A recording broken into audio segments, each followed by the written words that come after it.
कार्यरत हैं, जिसमें मतलब अनुशासन के। महाराज जी कभी कभी ऐसे केस आते हैं जिनके एविडेंस को देखने और सुनना पड़ता है, तो महाराज जी कभी कभी कुछ चीजें ऐसी गलत होती हैं जिसका मन पर बहुत बुरा प्रभाव पड़ता है, फिर मन में ग्लानि होती है, वो गलत मतलब आप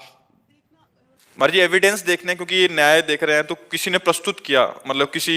जवान ने कुछ कुछ कर दिया, तो कुछ गलत भी हो सकता है महाराज जी, कुछ गंदी वो भी हो सकते हैं, तो उनको देखने पे फिर मन पे असर पड़ता है, बाद में ग्लानि होती है। नहीं, गिलानी तो नहीं आपको होनी चाहिए, क्योंकि आपने कोई गलत तो कार्य किया नहीं। प्रभु जी उसमें ऐसी एविडेंस होती है जो मतलब जो आप निषेध करते हैं, आज के जिस तरह की ऑफेंसेस हो रही है उस तरह की एविडेंस होती है, उसको देखना पड़ता है, बार बार देख के उसके हिसाब से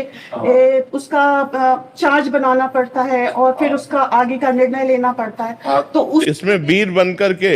इसमें वीरता अंदर धारण करते हुए, बिल्कुल कठोर हृदय रखते हुए निर्णय करना चाहिए। उसमें बिल्कुल नहीं, 3 प्रकार की भगवान की लीलाएं हो रही, सात्विक लीला, राजसिक लीला, तामसिक लीला, मानुषिक लीला, राक्षसी लीला, दैवी लीला। तो जब राक्षसी लीला का निर्णय करना हो तो उस समय कठोर हृदय होना चाहिए, बिल्कुल नहीं ना अपने अंदर कोई दया होनी चाहिए, न कोई ग्लानि होनी चाहिए। तो जैसा कर्म करता है, देखो भगवान तो सब कितने दयालु है, लेकिन देख रहे हो ना, जब कर्म का भोग देते हैं तो बिल्कुल दया नहीं,